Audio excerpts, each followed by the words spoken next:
और ग्रंथों में तो यहाँ तक लिखा है कि वो इंसान जिसने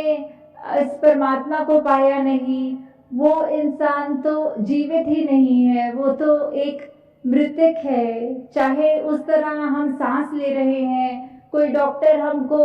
मृतक घोषित नहीं करेगा, पर अंदर ये आत्मा की बात हो रही है कि अगर हमने अपने उद्देश्य को समझ लिया, प्राप्त कर लिया, इस जानकारी को प्राप्त कर लिया कि हम असल में कौन हैं, कहाँ से आए हैं, जीवन जी रहे हैं तो कहाँ जी रहे हैं, और एक बार जब ये आंखें बंद हो जाएंगी तो कहाँ जाना है।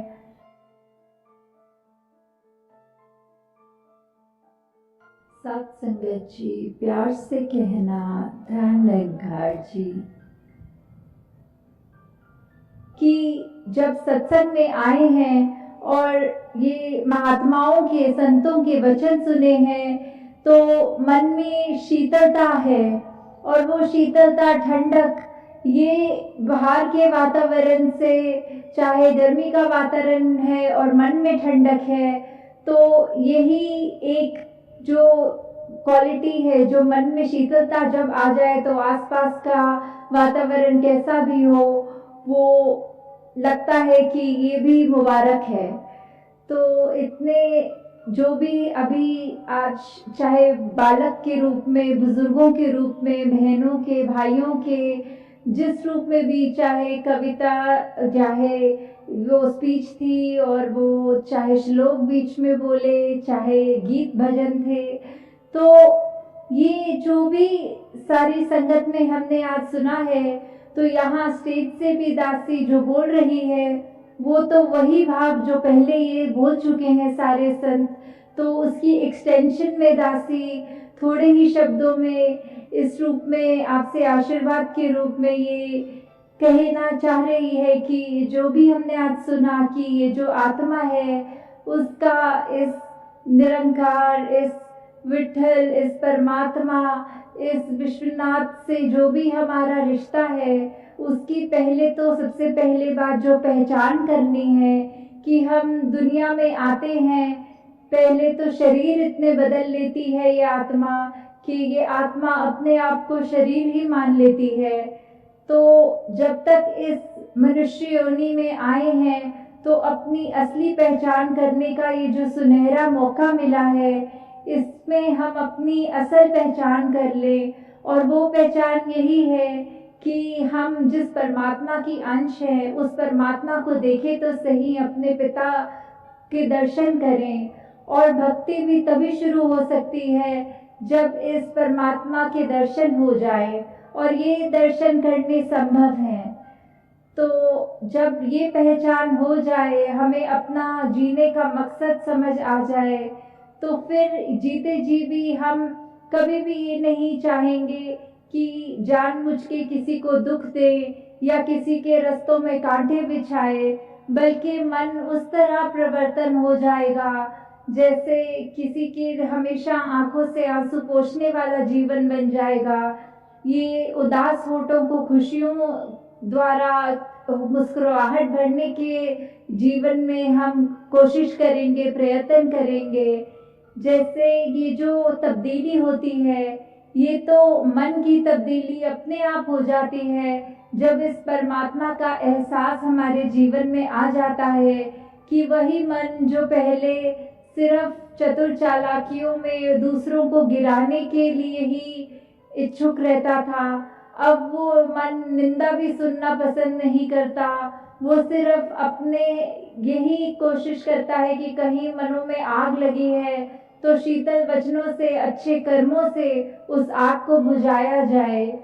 तो जैसे ये जो ट्रांसफॉर्मेशन, ये रिफॉर्मेशन की बात होती है, वैसे विवेकानंद जी ने भी, हम सब ने ये घटना सुनी है कि उन्होंने एक बार कहा कि आई वॉन्ट रिफॉर्मर्स, तो सभी ने अपने हाथ खड़ा कर दिए, पर उन्होंने कहा कि बात पूरी ये है कि I want reformers who can reform themselves, कि किस तरह सिर्फ बात ये नहीं कि हम दुनिया में कोई क्रांति लाएंगे, कोई अच्छे बातें फैलाएंगे, पर सबसे ज़रूरी बात ये है कि सबसे पहले हमें अपने अंदर का बदलना है। चाहे शरीर की खूबसूरती के लिए, चेहरे के निखार के लिए तो हम बहुत यत्न करते हैं, पर हम सारे भक्तों का जीवन देखें तो वो इसलिए नहीं जाने गए क्योंकि वो शारीरिक सुंदरता थी उनमें या कोई अच्छा गाते थे, पर सिर्फ इसलिए क्योंकि वो जो मन में उनके भाव थे, संतों वाले गुण थे उनके जीवन में, उस वजह से ही उनका दर्जा अलग है। चाहे वो रिफॉर्मेशन की जो बात है, उन्होंने पहले अपने जहाँ वो खुद अगर अंधकार में जी रहे थे, इस प्रभु परमात्मा का ज्ञान होके ये उन्होंने अपने जीवन को ये ट्रांसफॉर्म किया, ये रिफॉर्म किया और उस तरह से फिर से बनाया कि पहले से अधिक सुंदर बनाया और वही सुंदर भाव पूरे जग में फैलाए। और ये भाव तब तक कोई अपने जीवन में नहीं उतार सकता जब तक वो भावों को समझा ना हो, ग्रहण ना किया हो, फिर ही वो जीवन में उतरते हैं। नहीं तो दिखावे के लिए तो थोड़ी देर के लिए कोई भी एक अच्छा इंसान बन सकता है, पर जिंदगी भर अच्छा बनने के लिए तो सिर्फ यही कि निरंकार प्रभु परमात्मा विश्वनाथ ही हमारे अंग है, हमारे अंदर है, बाहर है, हमारे सामने वाले इंसान में है, पत्ते पत्ते में है, डाली में है। तो ये पहचान, ऐसे गुणों में हम अगर जिएंगे, अगर मन में करुणा और दया का भाव रखेंगे तो ही हम उन श्रेणी में, उस संतों वाली श्रेणी में ही माने जाएंगे। कि कबीर जी भी यही कहते थे कि जब तक देह है तब तक देना है। हमें क्या देना है? हमने अपने शरीर होते होते ही ये करुणा भाव है वो सब तक पहुंचाना है, ये प्यार, प्रीत, निम्रता, विशालता, ऐसे अनेकों गुणों को हमने सिर्फ अपने अंदर तक ना रख के उस पूरे संसार को कंफर्ट देने के लिए, आराम देने के लिए यत्न करना है। कि हमारी वजह से अगर कोई भी चीज, किसी एक व्यक्ति का भी जीवन थोड़ा ज्यादा सुखमय हो सके तो क्यों ना ऐसा कोई कदम उठाएं। तो आप सब संत यहाँ जो इस संगत रूप में, सत्संग रूप में आए हैं, तो साथ ही ये सेवा और सिमरन का जो हमें दात मिली है, वो सेवा भी वो जो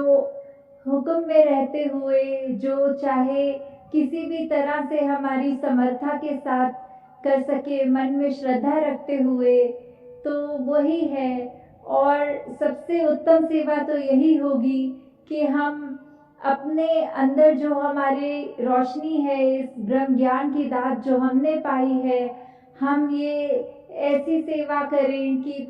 जो भी एक व्यक्ति हमारे कांटेक्ट में आए उस तक ये रोशनी पहुंचाएं। हमारा मुख तो उजला हो गया,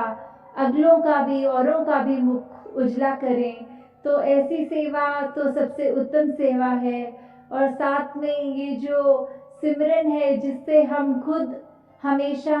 उस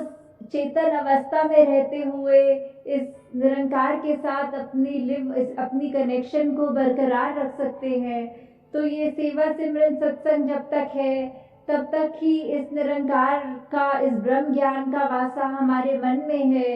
नहीं तो ये कब हम दुनियावी रूप में जिस तरह हम रहते हैं, तो जब तक हम ये भूल जाएं अगर एक पल के लिए भी, तो उसमें हमारा ही नुकसान है। तो इस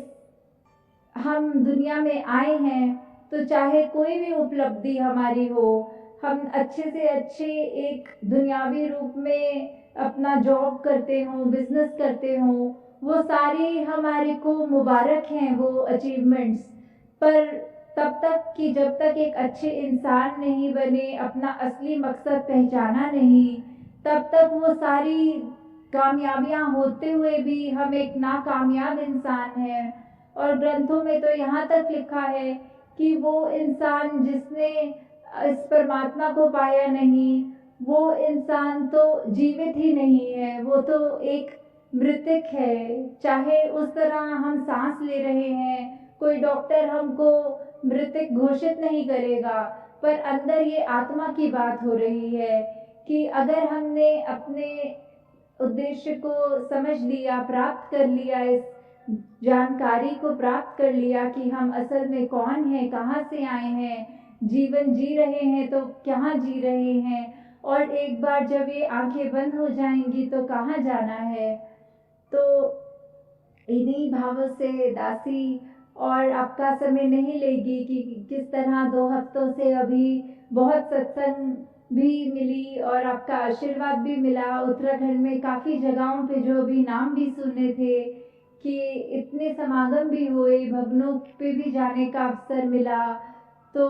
अभी भी आगे जहाँ टिहरी और मसूरी की यात्रा है,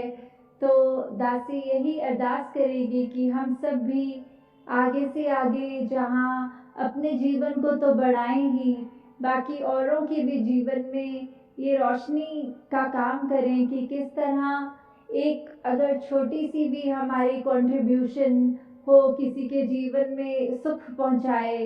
तो वो हमें करने में सोचना नहीं चाहिए कि हम अगर हैं संतान प्रभु परमात्मा की, ये हम जान चुके हैं, तो ये बात हर एक तक पहुंचाएं कि उनका जीवन भी सफल हो जाए। जिस तरह हमने ये जो शब्द अक्सर हम सुनते हैं कि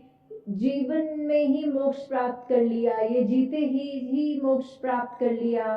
तो ये सिर्फ जब जब श्वास है तब तक ही हो सकता है। और ये सुनहरा मौका जब मिला ही हुआ है तो इसका पूरा फायदा उठाएं और इस ब्रह्म ज्ञान की दात को प्राप्त करके हम अपने जीवन को महकाएं, औरों के जीवन को महकाएं। सात संगत जी, धन निरंकार जी।